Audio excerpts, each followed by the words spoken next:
ശ്രീ അനിൽ വിളയിൽ ഇതൊരു കേവലം പ്രാദേശിക വിഷയമാണെന്നാണ് ആ CPM പറയുന്നത്. അല്ലാതെ ഇതിൽ മതപരമോ അല്ലെങ്കിൽ DYFI എന്ന നിലയിൽ അതിനെ രാഷ്ട്രീയവൽക്കരിക്കേണ്ടത് ആവശ്യമില്ല എന്ന് പറയുന്നത്. അങ്ങേക്ക് മറുപടി പറയാം. വീട് പൊന്നൂരാണല്ലോ. എന്റെ വീട് മാവേലിക്കരയാണ്. ഈ മാവേലിക്കര നിയമസഭാ മണ്ഡലത്തിന് അടുത്തുള്ള ഒരു സ്ഥലം തന്നെയാണ് ഈ ചുനക്കര എന്ന് പറയുന്നത്. ചുനക്കര പഞ്ചായത്തിലെ കരിമുണക്കലിന്റെ ചുറ്റുമുള്ള 3 വാർഡുകളും BJP, 2 വാർഡുകളിൽ 20 വോട്ടിന് താഴെ BJP. താങ്കൾ ഏത് രാഷ്ട്രീയം പറഞ്ഞിട്ടാണ് പറയുന്നതെന്ന് എനിക്കറിയത്തില്ല. അവിടെ യുവമോർച്ചക്കാരും RSSകാരും ഇല്ല എന്ന് പറയാൻ താങ്കൾക്ക് എന്ത് യോഗ്യതയാണ് ശ്രീ ജലീലെ? താങ്കൾക്ക് യാതൊരു വിവരവും ഈ പ്രദേശത്തിനെ പറ്റി ഇല്ലാത്തത് കൊണ്ടാണ്. നൂർനാട് പോലീസ് രജിസ്റ്റർ ചെയ്ത ക്രൈം നമ്പർ 2008/2025. പ്രതികളുടെ പേരുകൾ ഞാനൊന്ന് വായിച്ചു കേൾപ്പിക്കട്ടെ. ആ വായിച്ചു കേൾപ്പിക്കുമ്പോ താങ്കൾ ഒന്നും തോന്നരുത്. എല്ലാം 24 ക്യാരറ്റ് കുട്ടി സഖാക്കന്മാരാണ് ആ പ്രതിസ്ഥാനത്തേക്ക് വന്നിരിക്കുന്നത്. ക്രൈം നമ്പർ ഞാൻ പറഞ്ഞല്ലോ, 2008/2025. ഇതിനകത്തെ പ്രതികളാക്കിയിരിക്കുന്നവരുടെ പേരും അവരുടെ സംഘടനാ ചുമതല കൂടെ ഞാനൊന്ന് പറയാം. താങ്കള് കേട്ടാട്ട് ആരൊക്കെ ഏതൊക്കെ ചുമതലകളാണെന്ന്. ഒന്നാം പ്രതി ശ്യാംലാൽ, DYFIയുടെ മേഖലാ പ്രസിഡന്റ്. 2ാം പ്രതി അഖിൽജി, SFIയുടെ ജില്ലാ സെക്രട്ടേറിയറ്റ് മെമ്പർ.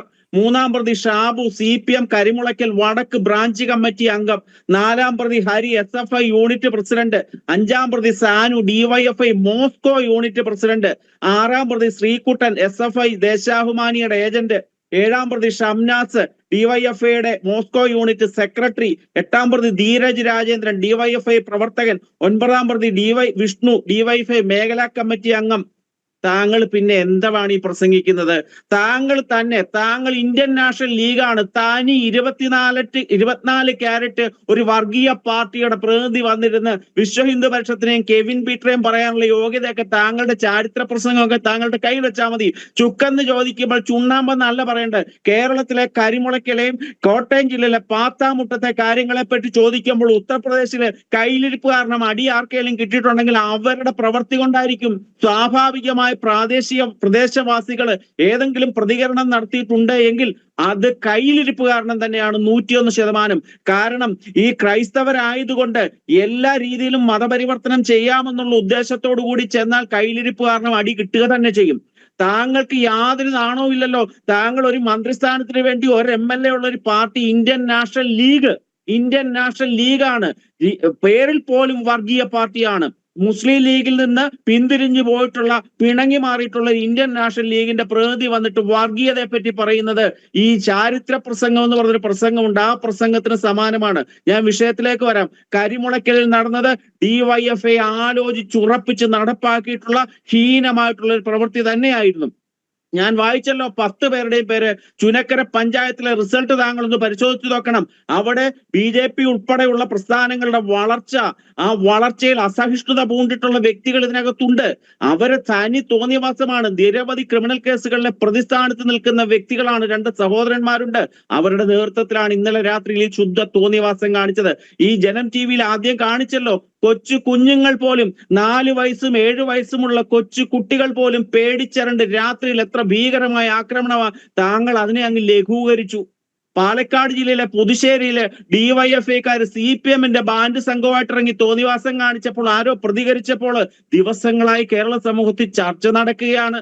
താങ്കളുടെ അച്ചാരം പറ്റി നിൽക്കുന്ന ഇടതുപക്ഷത്തിന്റെ കൈരളി TV ഒക്കെ അതിനെ അങ്ങ് അർമാദിക്കുകയാണ്.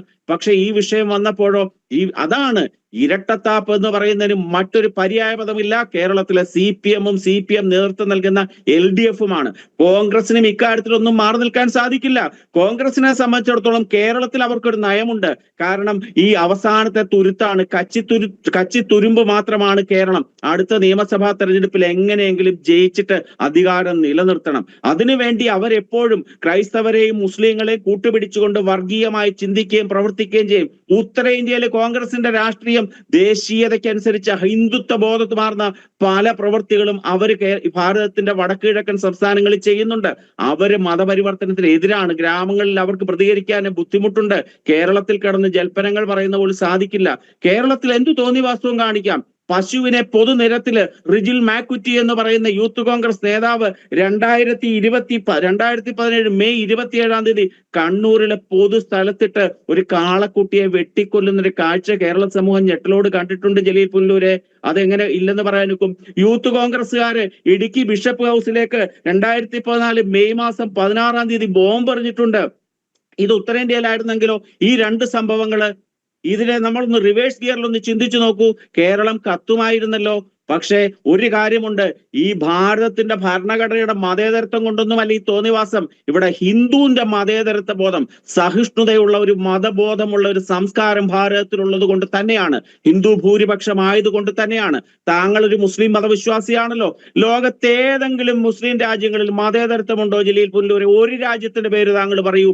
ഒരൊറ്റ രാജ്യം ലോകത്തില്ല. അവിടെയൊക്കെ അരാജകത്വം കൊടികുത്തി വാഴുകയാണ്. അവിടെ ന്യൂനപക്ഷങ്ങളെ കൂട്ടക്കുരുതി ചെയ്യുകയാണ്. ഈ ഭാരതത്തിലും അത്തരത്തിലുള്ള ചിന്ത സംഘപരിവാർ പ്രസ്ഥാനങ്ങൾ എടുത്തിരുന്നു എങ്കിൽ, സ്വാഭാവികമായിട്ടും എടുത്തിരുന്നു എങ്കിൽ ഇവിടെ ഇവർക്ക് ആർക്കും കഴിയാൻ സാധിക്കില്ല. അങ്ങനെ ഒരു ചിന്താഗതി ആർക്കുമില്ല. വസുദൈവ കുടുംബകം എന്ന ചിന്താഗതി ഭാരതത്തിന്റെ അടിസ്ഥാന പ്രമാണം തന്നെയാണ്. ലോകാ സമസ്ത സുഖിനോ ഭവന്തു എന്ന് പറയുന്നത് ഭാരതത്തിന്റെ അടിസ്ഥാന പ്രമാണമാണ്. ആ കാര്യങ്ങൾ ഉള്ളത് കൊണ്ടാണ് ഏതു തോന്നിയവാസവും ഭാരതത്തിൽ കാണിക്കാന് ന്യൂനപക്ഷ അധികാരത്തിന്റെ മറവിൽ ഭരണഘടന എന്തോ പറഞ്ഞിട്ടുണ്ട് എന്നുള്ള കാരണത്താല് ഈ തോന്നിയവാസം എന്തും ഉത്തരേന്ത്യയിൽ പോയി കാണിക്കുന്നത്. ക്രൈസ്തവ സമൂഹത്തിലെ എല്ലാവരും കുറ്റക്കാരാണെന്ന് പറയത്തില്ല. പക്ഷെ ക്രൈസ്തവ സമൂഹത്തിലെ കേരളത്തിൽ നിന്ന് ഉത്തരേന്ത്യയിൽ പോയി മതപരിവർത്തന ലോബികൾക്ക് വേണ്ടി പ്രവർത്തിക്കുന്ന ധാരാളം വ്യക്തികളുണ്ട്. അവരുടെ കയ്യിലിരിപ്പ് കാരണം ഇന്നലെ ഛത്തീസ്ഗഡ് എന്ന് പറയുന്ന സംസ്ഥാനമുണ്ടല്ലോ, BJP ഭരിക്കുന്ന സംസ്ഥാനമാണ്. ജനൻ TV പോലും അത് ചെയ്തിട്ടുണ്ടോ എന്ന് എനിക്ക് ഓർമ്മയില്ല. ഇന്നലെ ഛത്തീസ്ഗഡിൽ ബന്ദായിരുന്നു. എന്താണ്? അവിടെ നടക്കുന്ന നിഷ്ഠൂരമായ മതപരിവർത്തന ശ്രമങ്ങൾക്കെതിരെ അവിടുത്തെ വ്യാപാരി വ്യവസായി സമൂഹം ഉൾപ്പെടെ തെരുവിലിറങ്ങി ബന്ദാചരിക്കാനുള്ള സാഹചര്യം ഉണ്ടാക്കിയത് എന്തുകൊണ്ടാണ്? ഒരു ഒറ്റപ്പെട്ട സംഭവമല്ല. ഉത്തരേന്ത്യയിലെ എല്ലാ സമസ്ത മേഖലകളും, ഗിരിവർഗ മേഖലകളില്, മലയോര മേഖലകളില്, കടലോര മേഖലകളില് പൈസ കൊടുത്തുകൊണ്ട്, പ്രലോഭിപ്പിച്ചുകൊണ്ട്, ചൂഷണം ചെയ്തുകൊണ്ട് മതപരിവർത്തനം ചെയ്യുകയാണ്.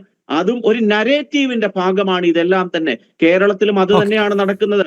ഹിന്ദു ചെയ്താല് അത് വളരെ വലിയ പ്രശ്നം, ബാക്കിയുള്ളവർ ചെയ്താൽ മതേതരത്വവും, DYFIക്കാർ അടിച്ചാൽ അത് രക്ഷാപ്രവർത്തനവും, ഇവിടുത്തെ ഏതെങ്കിലും RSS പ്രവർത്തകൻ ആരെയെങ്കിലും ഒന്ന് നോക്കി കണ്ണുരുട്ടിയാൽ അതെന്തോ ഭയങ്കര അപരാധവും എന്നുള്ള ധാരണ തെറ്റാണ്. താങ്കളാണ് 24 ക്യാരറ്റ് വർഗീയ പാർട്ടിയുടെ പ്രതിനിധി വന്നിട്ട് വിശ്വ ഹിന്ദു പരിഷത്തിനെയും കാസയും കുറ്റം പറയുക എന്ന് പറയുന്നതിനകത്ത് യാതൊരു ധാർമ്മികതയുമില്ല. താങ്കൾക്ക് അത് പറയാനുള്ള യോഗ്യതയുമില്ല. ഓക്കെ ശ്രീ അനിൽ വിളയിൽ.